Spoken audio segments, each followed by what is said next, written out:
안녕하세요.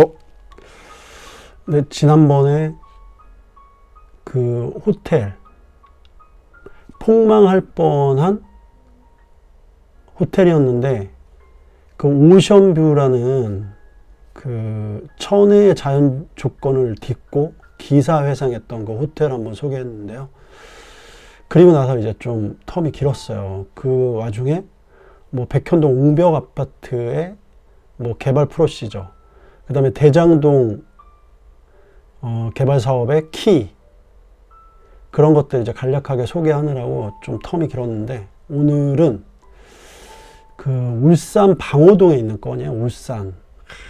이건 이제 NPL로 취득을 했는데요. NPL, 논 퍼포밍 롤이라는 부실채권, 은행에서 이제 근저당권을 취득해서 이것을 통해서 취득을 한 거죠. 보통 이제 근저당권, NPL을 투자하는 사람들은 제3자가 그 경매 물건을 입찰 들어와서 그 낙찰 대금을 넣었을 때 그 배당금을 받고 보통 엑시트 하는 투자자를 일컫는데, 이거는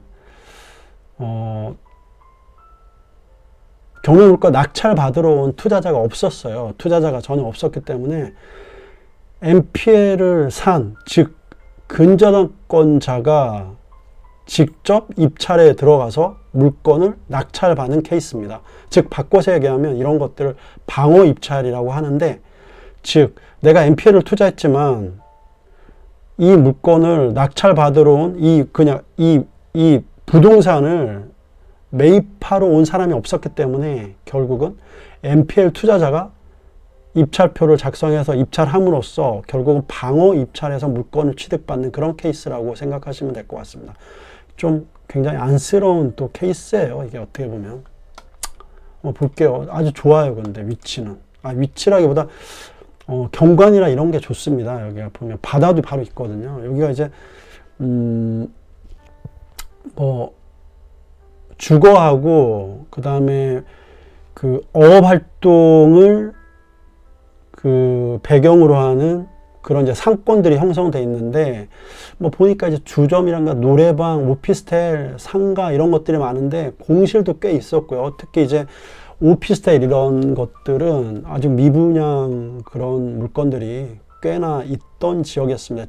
그래서 항상 얘기하는데, 이 물건의 어떤 개별적인 특성을 보고 절대 이제 투자 의사결정을 하시면 안 되고요. 이 지역 수준을 잘 보고 지역 분석을 잘 하셔야 돼요.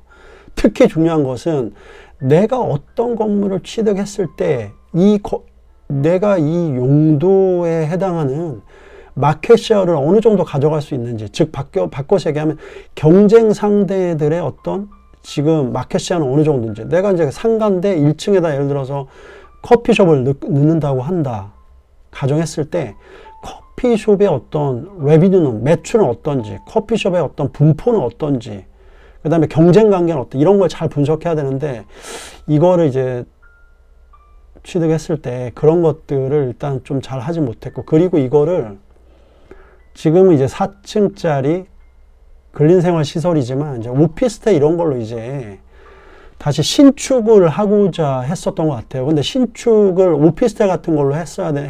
도시형 생활주택에는 오피스텔로 해야 되는데, 이 주변에 그런 동류형의 물건들의 미분양률이 높더라. 그걸 또 고려하지 않았다는 거죠. 근데 이게 장점이 또 있는 게 뭐냐면, 또 한 6, 7층부터는 바다 뷰가, 오션 뷰가 나온다는 거예요. 한 5층부터 나올 것 같아요. 5층부터는 바다 뷰가 나오더라. 그러고 이제 네이버로 한번 보면요, 이게 방호동이 어디냐면 울산 방호동인데요. 여기에요. 여기. 방호동 여기. 요 어디에 있는 거거든요. 요쪽에.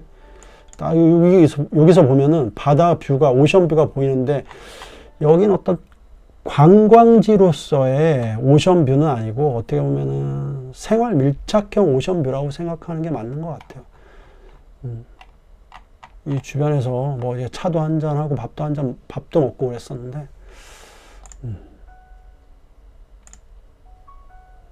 그래서 건물은, 지하는 없고요. 건물은 4개층이고, 1층은 이제 그 다방 같은 커피숍, 그 다음에 단란주점, 2층은 이제 PC방, 뭐, 요런 게, 3층, 4층 공실이었다가 지금은 1층만 운영을 하고 나머지는 다 공실인 상태입니다.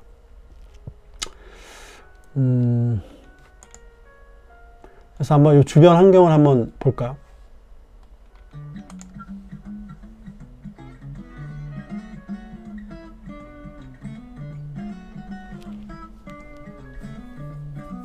여기 보면 이제 조그만한 통통배 이런 것도 있고, 바로 앞에 이제 카페에서 찍은 뷰인데, 뭐 나름 이제 운치도 있고 괜찮은 것 같더라고요. 이건 이제 옥상에서 바라본 뷰, 4층 옥상에서 본 뷰, 공실 상태.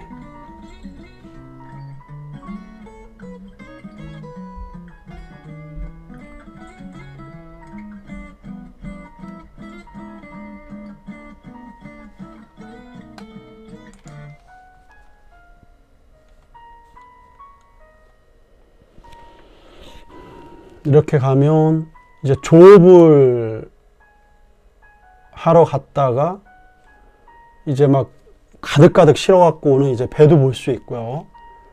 그 다음에 이제 뭐 갈매기들, 뭐 거기서 급을 손질하는 어부들, 말 그대로 그 어업으로 생산 활동을 하시는 그런 어부들, 어민들과 이 어업 활동을 통한 어떤 이제 유통사들, 그리고 그 유통사들을 통해서 이제 공급을 받아서 이제 생선, 뭐 횟집이라든가 식당, 이런 것들, 그 다음에 거기에 파생된 뭐 단란주점, 노래방, 뭐 이런 것들이 좀 많이 분포되어 있는 지형이에요.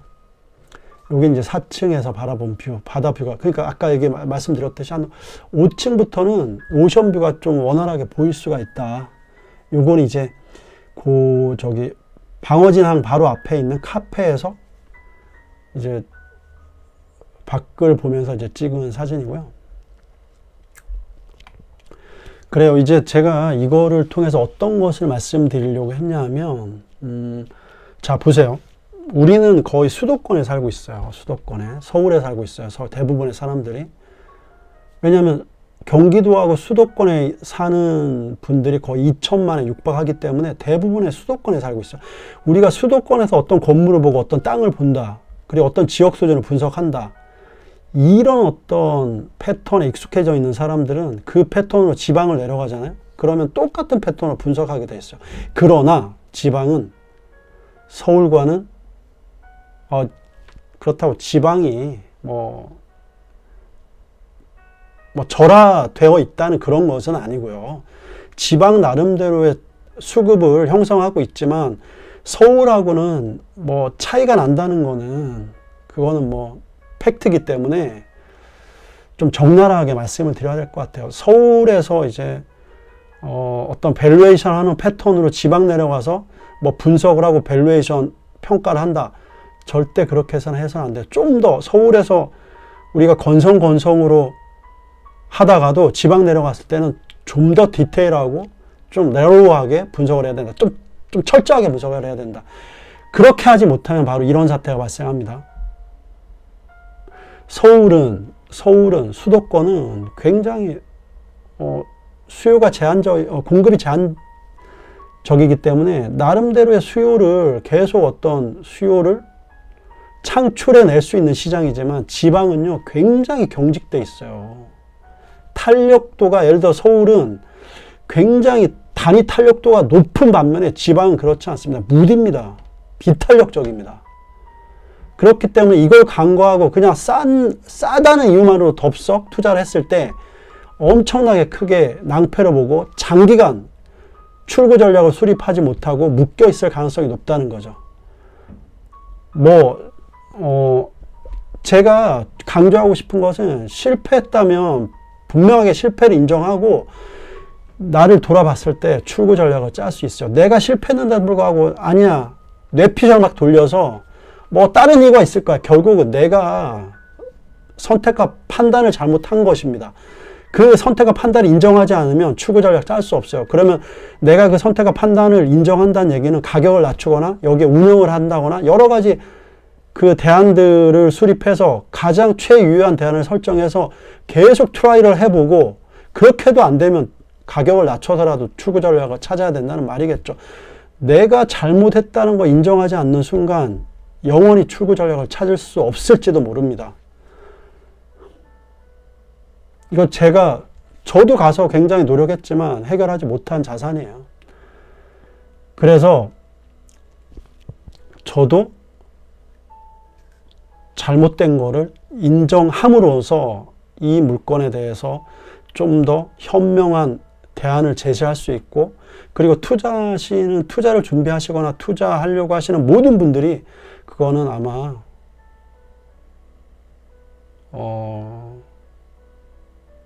뇌리에 새겨서 그런 투자 활동을 해야 된다고 생각을 하고 있습니다.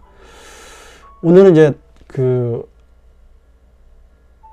제대로 정말 열정적으로 진중하게 하이센 베스트하게 하지 못하면 이렇게 폭망할 수 있는 그런 자산들은 도처에 널려 있다는 그런 아주 경각할 수 있는 사례들을 몇 개 소개를 했는데요.